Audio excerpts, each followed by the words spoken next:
Di sini saya akan membuat tugas video tentang kelainan fisiologis dari mata kuliah Fisiologi Tumbuhan. Di sini saya akan menjelaskan kelainan fisiologis yang terjadi pada tanaman gelombang cinta. Yang perlu kita ketahui bahwa tanaman gelombang cinta adalah tanaman yang dapat dibudidayakan secara sederhana dan mudah di rumah.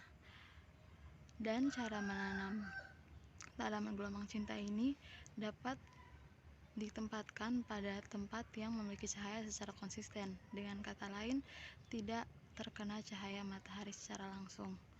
Nah, di samping saya ini ada tanaman gelombang cinta yang sebagiannya menguning dan sebagiannya terbakar dan juga kering.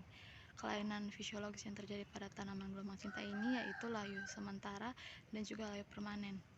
Penyebabnya adalah karena terkena paparan cahaya matahari yang secara konsisten sehingga membuat tanaman menguning ataupun tanaman menjadi terbakar daunnya dan membuat proses di dalam tanaman itu sendiri menjadi berhenti atau dia menjadi layu secara total atau permanen.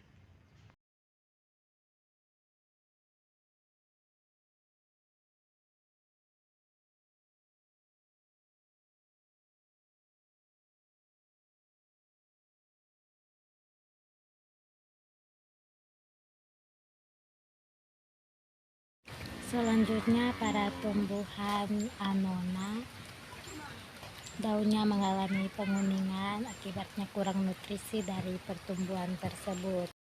Daunnya juga mengalami lubang-lubang akibat hewan-hewan kecil yang memakan daun tersebut. Baik, kelainan fisiologis selanjutnya adalah embun tepung pada pepaya. Gejalanya berupa muncul bercak hijau pucat hingga kuning dan juga jamur putih pada bagian atas daun. Terlihat di sini bahwa ada bintik-bintik hijau pucat hingga kuning muncul di atas sisi daun. Dan juga kita dapat lihat bahwa ada bercak-bercak putih yang merupakan jamur putih. Hal ini disebabkan oleh jamur Oidium carica papayae. Jamur ini bertahan hidup dan berproduksi hanya pada tanaman pepaya. Jamur ini juga mengkoloni sel-sel epidermis tanaman yang merupakan penyebab terjadinya gejala tersebut. Kelainan fisiologi selanjutnya adalah bercak hitam pada mangga. Gejalanya berupa muncul bercak-bercak hitam pada daun dikelilingi oleh tepi yang menguning, dan ketika penyakit berkembang, bercak-bercak ini akan mengering dan kemungkinan daun akan berguguran.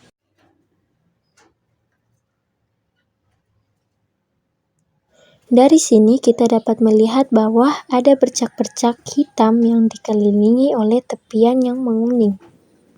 Terlihat di sini bahwa penyakit telah berkembang karena bercak-bercak tersebut telah mengering dan kemungkinan daun ini akan rontok dan berguguran. Hal ini disebabkan oleh salah satu jenis bakteri yaitu Xanthomonas citri. Bakteri ini dapat bertahan hingga 8 bulan di jaringan hidup. Suhu yang paling menguntungkan untuk infeksi bercak-bercak hitam pada bakteri adalah antara 25–30 derajat Celcius. Kelainan pada tumbuhan keladi.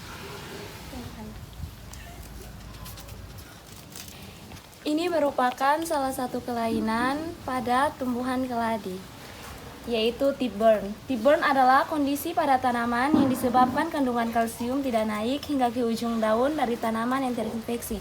Ciri-cirinya bisa dilihat memiliki daun terbakar berwarna hitam. Kelainan ini disebabkan oleh kenaikan temperatur yang tinggi dalam waktu yang cepat sekitar 15–25 menit yang berpotensi menyebabkan tip burn karena adanya transpirasi yang cepat sehingga unsur kalsium dengan ukuran molekul yang cepat besar tidak bisa diserap atau ditranslokasi dalam jaringan tanaman terutama daun. Seperti yang diketahui bahwa Ca ditranslokasi melalui jaringan air atau xilem melalui mekanisme transpirasi tanaman melalui stomata atau mulut daun.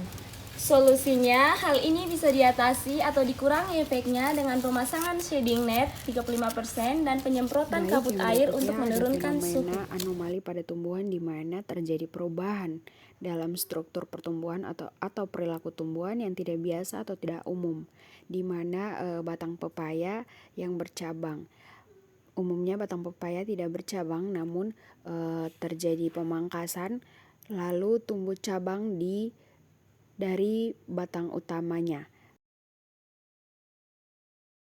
Solusi yang dapat dilakukan diantaranya melakukan perawatan dengan baik, melakukan pemangkasan secara teratur, pengendalian penyakit dan hama, seleksi genetik, pemupukan dan irigasi yang tepat, serta isolasi.